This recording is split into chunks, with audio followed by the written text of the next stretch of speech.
Hello everyone. Welcome back to On Record with TRC.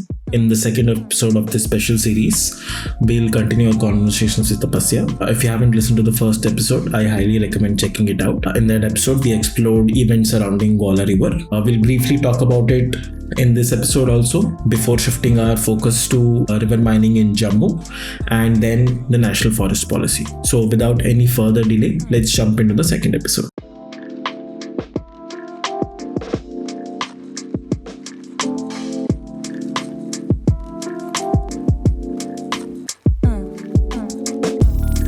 So currently, this report was published recently in July, first with the state contractors, and before that, it was published 1 year back. Yeah. Did you get any response from either the union government or the state government? Did they give any kind of explanation? The first time around in 2023, when I wrote about Gola, the Uttarakhand Forest Development Corporation sent a reply, but it was like nothing that I remember now. Something generic that we are doing it according to rules, etc. So nothing. That's also the kind of replies we expect. We write to all the parties that are mentioned in our story, and we ask them.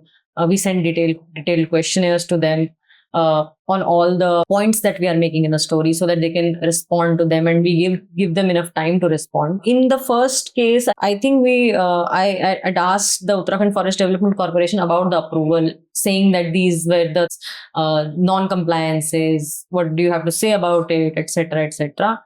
And if I remember correctly, I mean the reply is also attached at the end of the story. Yes. So anybody can read it. But as far as I can remember, I think they said that something like, we have followed the procedure of clearance. Not really. Central government is given the clearance. Uttarakhand Forest, What exactly? Yeah. So basically, the union government has done everything. So they're like, we are just. We have followed the process, so they have given us. But they don't have any comment on the private players, but that is also being followed. This time around, I sent questionnaires again, but there was no response to those. Okay, so one more thing, I was wondering whether to even talk about it, but then you spoke about the whole bouldering, the boulderings, crushed and all. Similar thing is happening in Jammu. Right? Was happening that time. This is like long back, 3-4 years back, if I'm not wrong. It was in 2021. 2021 is your 2021, 2022. Yeah.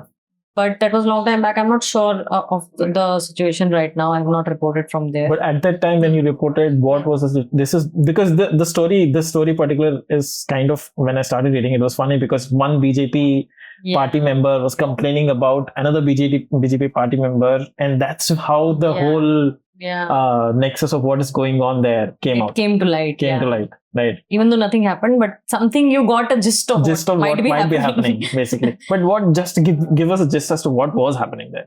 So in J&K, what had happened was, and this was a very exciting news that came on all social media and everybody was sharing it.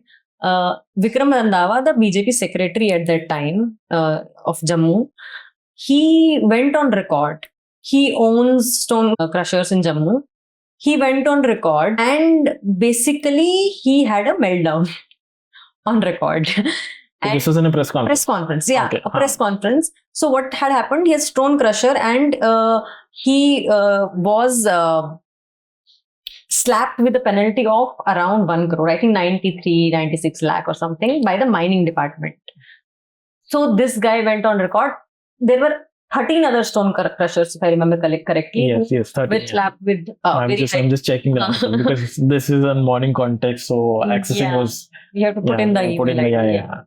So they were slapped with, and they all came on the press conference. And this guy, he was also the president of the Stone Crushers Association.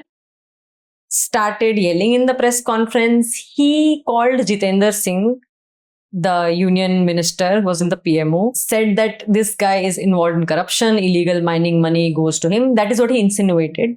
And he threatened to kill the district mineral officer of Jammu, who had slapped him with the penalties. Yeah. So basically he was fined for something. Then he said, I'm not the only one doing it. That's all he was trying to do. It was a very funny thing because Jitendra Singh is BJP, this guy is BJP, Secretary Jammu, and you can sniff some infighting going.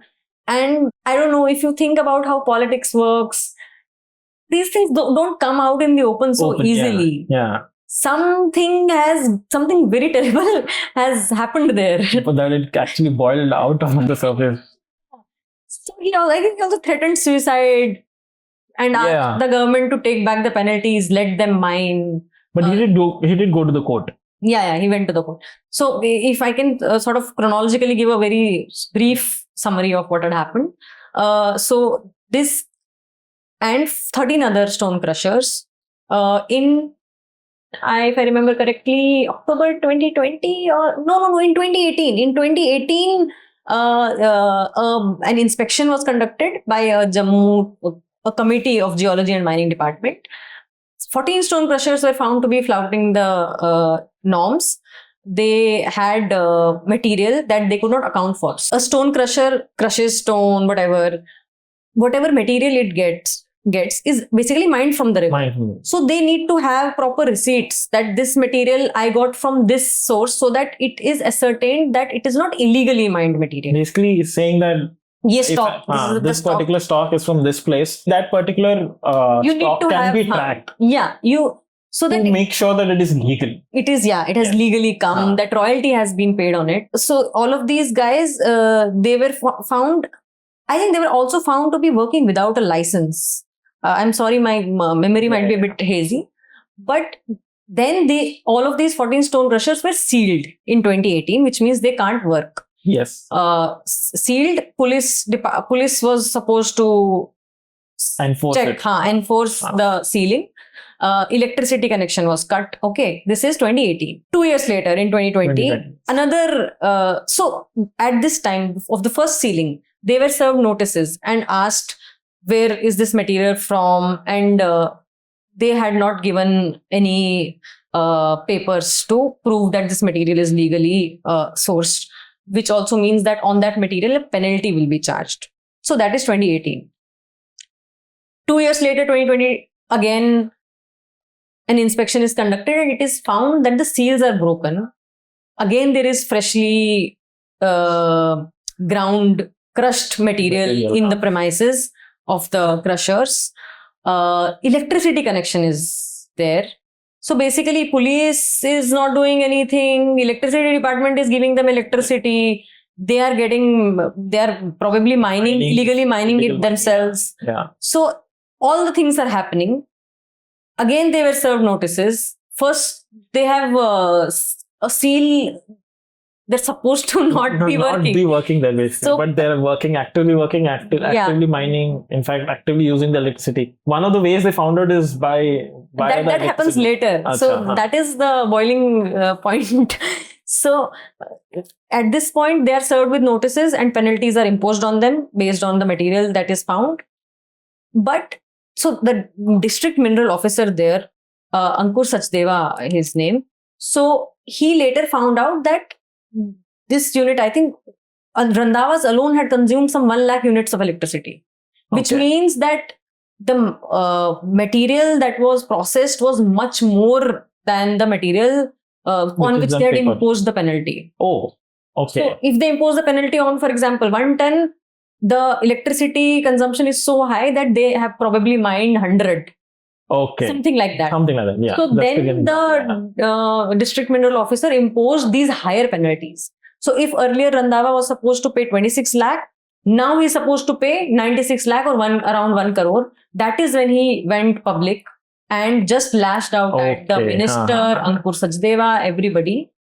So that is what happened in J&K. And to look at the other side of how things functioned, these guys were given one relaxation after the other. One can know that very influential person, J&K, BJP's secretary. First, the government, they went to the court and the court allowed them to do mining, saying that penalty is penalty, you pay that, but you can now mine. So the rules were changed.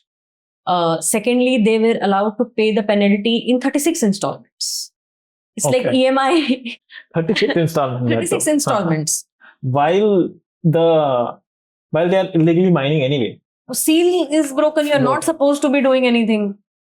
And then the court also says this, rules are changed, they're given 36 installments, and even then these guys went ahead and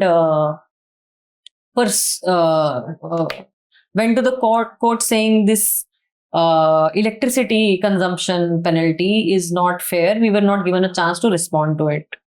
And then I think that penalty was quashed by the court. The court said that the mining department can again send them penalty and ask basically them to. one of the arguments is that they use it for regular purposes and not That mining. is such an awesome response, I would say.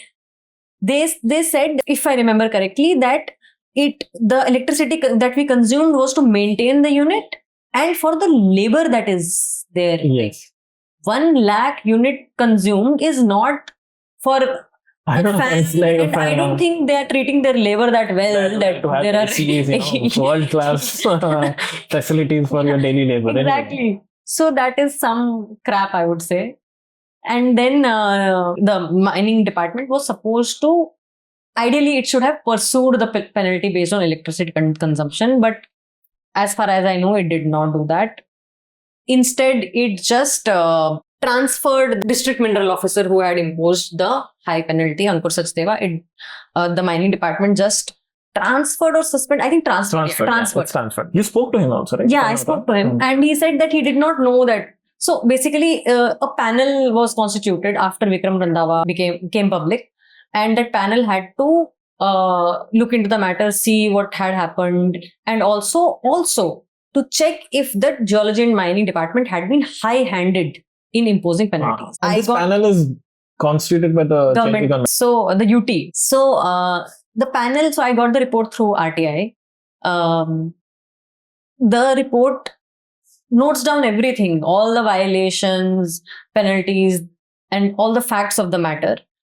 And in the end, it goes on to say that Ankur Sachdeva did not give proper time to these guys to respond and should be transferred. And that is why he was transferred. But when I spoke to him, he did not know that because he had not seen the report. Okay. He thought that it is a regular transfer. He did not know anything about the report. He had not read the report, is what he told me. So, yeah, that is what happens to officers who try to maybe enforce some rules and regulations, I guess.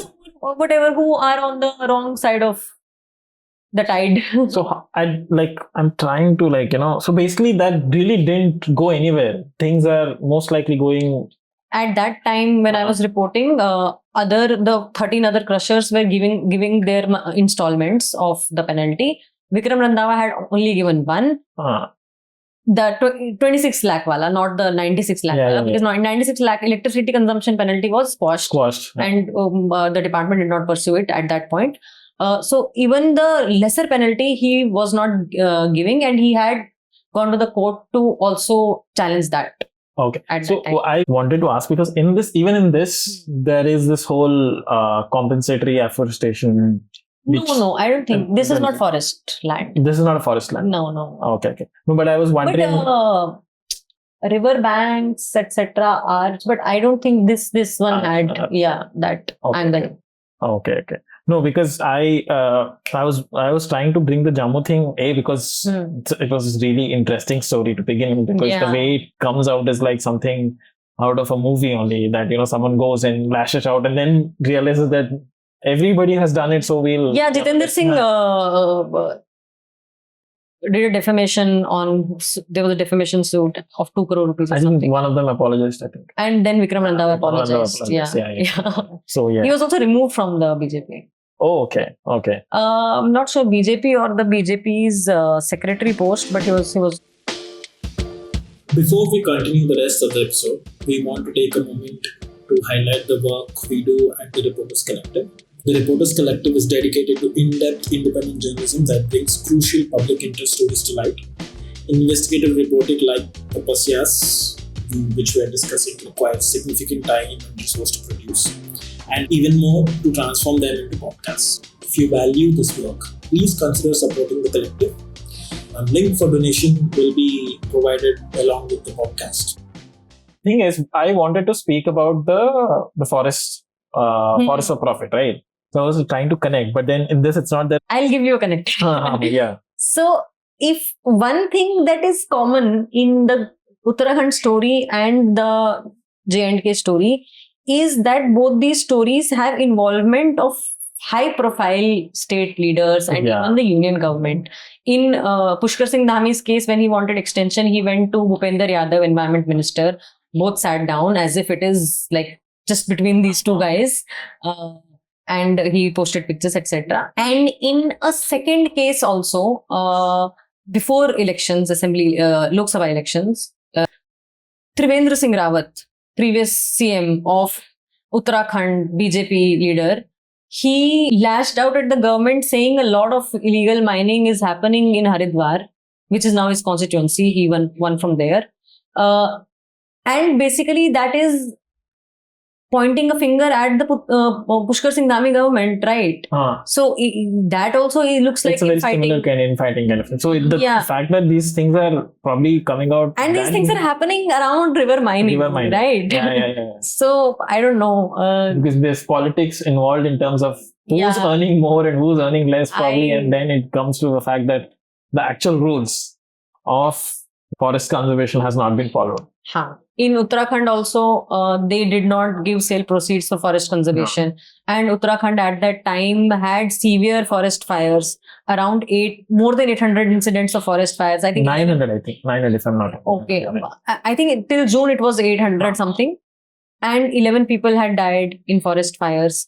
There were also reports, one report online which said, I think it was by Hridesh Joshi, on how the state government violated norms and sent forest staff on election duties. So basically, here forests are burning and you are sending them for election duty. All the sale proceeds, for example, the sale proceeds that you are taking away and not giving to the forest should be used for things like this, for better preparedness. In case of forest fires, you know that summer forest fires are everywhere. Most of them, I think, were in the forest division where Gola River is mined. So all of these things happened. The mining Gola River also happens in Shivalik Elephant Reserve.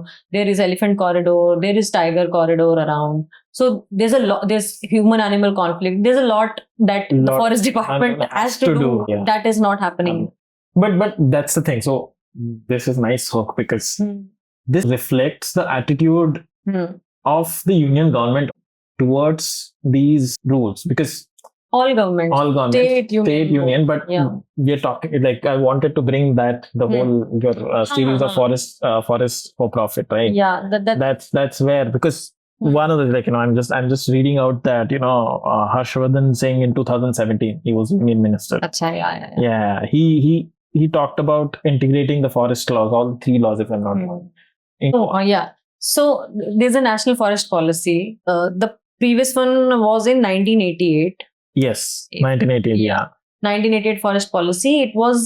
It's sort of more community centric, moved away from extraction to how communities need to be brought into forest conservation. For traditional forest dwelling communities, they are the ones who do forest conservation. They have the rights over forest lands. So these guys were supposed to create another national forest policy, long pending, and it's like a vision document of how different central forest laws, what they will follow, what will be the, for example, a guiding principle for these laws. What are you looking at? Overarching, what is your... In some way, overhauling a lot of things. What do you want? How do you want to govern your forests? What do you want to focus on? And in 2019, he said that they were drafting a forest policy. I think 2016 they did some drafts. 2018 they did some drafts. So in 2016 they came out with a draft which was basically very extraction oriented. It talked about how timber has to be extracted, how private participation should be done in forests, how to increase produce, basically more productivity from forests, rather than talking about conservation, talking about communities, how communities, tribal and forest dwelling communities have to be involved in the process.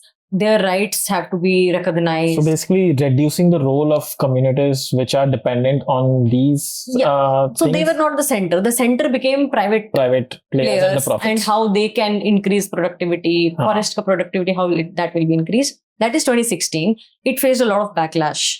And Face a lot of backlash from civil society groups, from tribal, I'm not sure about tribal ministry. Tribal ministry did later come into picture and opposed, but civil society groups in consultation process, whoever is participating was basically criticizing the government for doing this. in the national media. This was never heard. Like hardly it was reported. So I was just wondering the backlash, because 2016 I was not reporting. I'm not sure what they were doing, but there are reports online.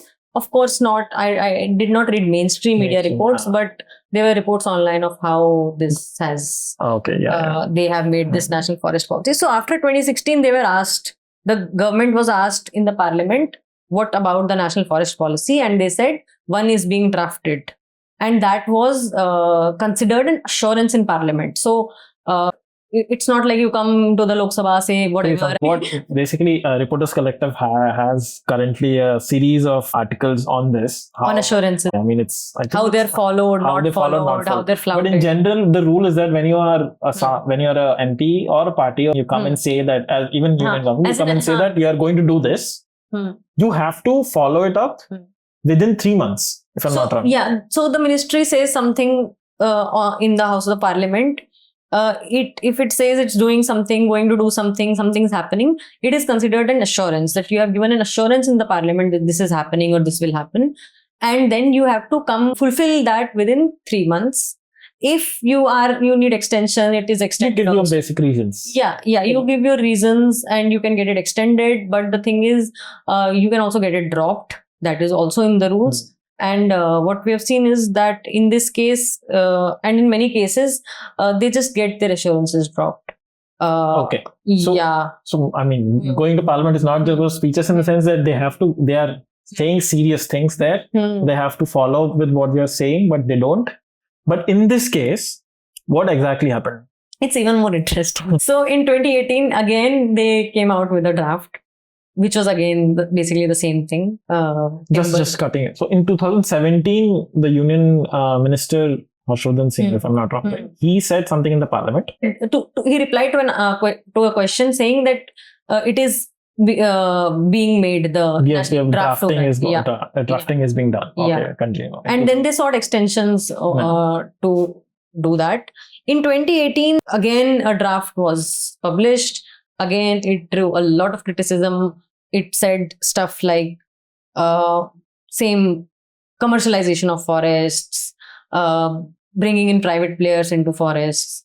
And even the Tribal Affairs Ministry wrote to the government saying this goes against the Forest Rights Act, which gives traditional forest dwellers, forest dwelling communities, tribal communities, the rights over the lands, forest lands. So you are basically violating their rights in giving private players more access. So again, these guys did not go ahead with it. They did not implement the 2018 thing. But what is very strange is that in 2023, there is a press information, PIB press release, which talks about the 2018 draft. Okay. Which means that even though they could not really implement it because of backlash, inside they have an idea that this is the draft that we are following. Going to follow or following. Because it says, so the press release of 2023 says the government is something of the sort. I'm just whatever best by my memory. Something like we are committed to climate action, It is also one of the basic things in the 2018 draft of the ministry. Now you're referring to 2018 draft, which means it is there. It is serious, even though it was It is not implemented. Yeah. But you are going by it, and it is. They're calling it draft. They're not calling it 2018 National Forest Policy. They're calling it draft 2018 National Forest Policy. It can be any document. No, it is that document. It is that document. What I'm trying to say is that you can bring in hundreds of drafts, right? But it's a draft. It's draft. not the policy. Yes. But maybe it is, since they're mentioning it. Yeah. They're mentioning draft says this. 2018 draft. They're mentioning 2023. So because whatever that draft said is also what started percolating into laws. Laws started being bent in ways to accommodate private players, to advantage private players. So, and in some ways, they probably might be referring to 2018 draft only. So, if there are laws being bent, they probably might be saying 2018 draft. No, you can't say it because law that's not a thing, implemented thing, so you can't say that. Okay. But the thing is, draft has been made by the ministry. So basically, if you are making that draft, that is what you are thinking. You are thinking and you are putting whatever you thought you want, you have put it down in a draft. That did not happen, but that is still in your mind, right? And that is still the mentality that you are going by. And that also reflects in other laws that you make, other rules that you make. And that is what we see in case of forest laws. But even at this point, the policy, the laws has not been... The policy, the National Forest Policy was not implemented. And they asked the government's assurance committee that monitors assurances to drop it. Okay. And the assurance committee had rejected it. But because they did not get a... They said that it is very important to have one, and it's long pending. So you have said in the parliament. This is one thing, is that they tried to make some changes in 2016 draft and 2018 draft. But what kind of changes? So like what kind of changes were they making? So that is a policy. It's not a law. It is a policy. It's an overall document in which they had said things like, we need to increase timber productivity. We will get private participation in forests. When you say private participation in forests, you're basically giving private players access to forests, and you're making things easier for them. Even though I think the first National Forest Policy had said something like, if private entity, forestry entity has to produce its own material. For example, if it's timber, then you grow a timber plantation and do it. But in this case, they're saying we'll get private players into the forest and they will do commercial activity. We'll do it in participation with PPP model, basically into forest. The story progresses. Then Nitin and I also talk about how after 2015, these attempts were made in other ways also.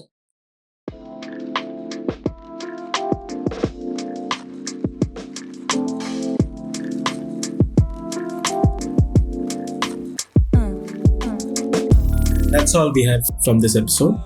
We have seen that these high-profile cases in Jammu and Uttarakhand reveal deep links between mining and politics. We have also explored how the government has failed to uphold its promise on the National Forest Policy. In our next and final episode of this series, we'll continue our conversation on National Forest Policy and how private players are being favored. Thank you for listening. We'll see you in the next episode.